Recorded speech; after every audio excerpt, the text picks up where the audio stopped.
تہجد وہ نماز ہے جو ہم پر فرض نہیں کی گئی، تو پھر اس کا اجر اتنا کیوں ہے؟ آپ نے کبھی یہ سوچا ہے؟ اس کا اجر اس لیے ہے کیونکہ اس کا پیغام نہیں آتا، اس کے لیے خود اٹھا جاتا ہے۔ آپ کے دل میں موجود تڑپ آپ کو اٹھا لاتی ہے، ایسی تڑپ جو گہری نیند سے اٹھا لاتی ہے، جو ہمیں آدھی رات میں اپنے بستر پر سکون سے سونے نہیں دیتی۔ اور اس تڑپ کے ساتھ جب بندہ اپنے رب کے حضور اپنی پیشانی زمین پر رکھتا ہے تو اس کا وہ سجدہ اسے فرش سے عرش پر لے جاتا ہے۔ بندہ اپنے رب کے سب سے قریب ہوتا ہے۔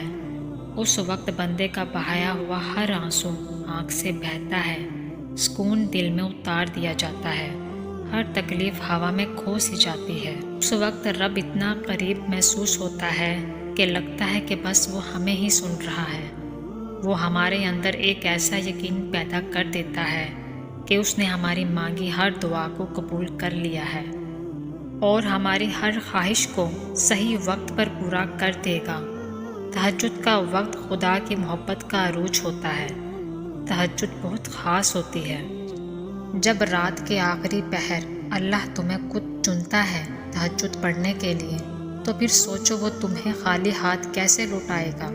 اس لیے جب بھی رات کے آخری پہر آنکھ کھلے تو اسے بے وجہ مت سمجھ لینا، اس کا مطلب اللہ تم سے تہجد میں ملاقات کرنا چاہتا ہے۔ تہجد کی دعاؤں کے لیے تو 7 آسمانوں کے پردے اٹھا دیے جاتے ہیں، اور پھر اللہ ایسے معجزے کرتا ہے جو نہ کبھی زمین والوں نے دیکھے اور نہ آسمان والوں نے۔ تہجد اتنی قیمتی ہے، اگر اللہ ہمیں نہ دیتا تو ہم کبھی سمجھ ہی نہیں پاتے کہ اللہ کی محبت کس کو کہتے ہیں۔ تہجد کی نماز معجزے کا ذریعہ ہے۔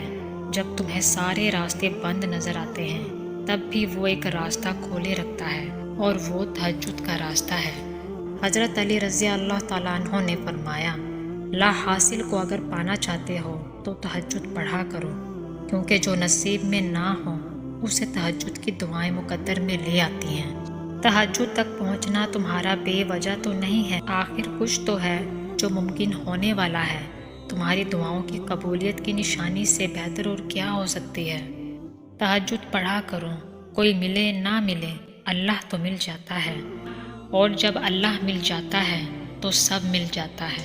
تہجد کا بلاوا فرش سے نہیں عرش سے آتا ہے۔ تہجد کا سجدہ اسے ہی نصیب ہوتا ہے جسے رب چاہتا ہے۔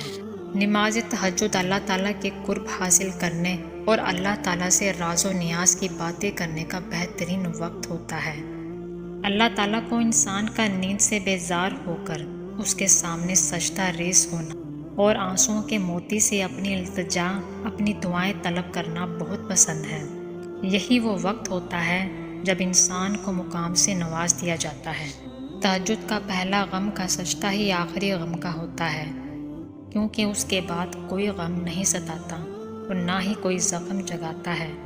پھر تو انسان خوشی سے جاگتا ہے اور اپنے رب سے ملاقات کی غرض سے جاگتا ہے۔ تہجد وہ نماز ہے جس میں انسان رات کے اندھیرے میں اپنے اللہ سے ملاقات کرتا ہے۔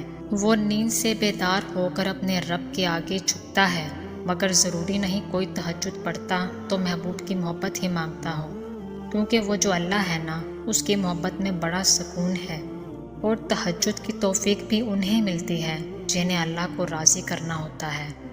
تہجد کے وقت کا سکون صرف وہی سمجھ سکتا ہے جس نے تہجد میں اللہ سے باتیں کی ہوں، جس نے تہجد کی نماز میں دنیا کی محبت نہیں اللہ کی محبت مانگی ہو۔ تہجد وہ نماز ہوتی ہے جو ہمیں ہمارے اللہ کے بہت قریب کر دیتی ہے۔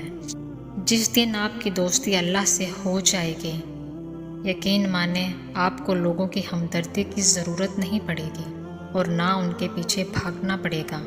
اس لیے نماز پڑھو، تہجد پڑھو اور اپنے اللہ سے دوستی کر لو۔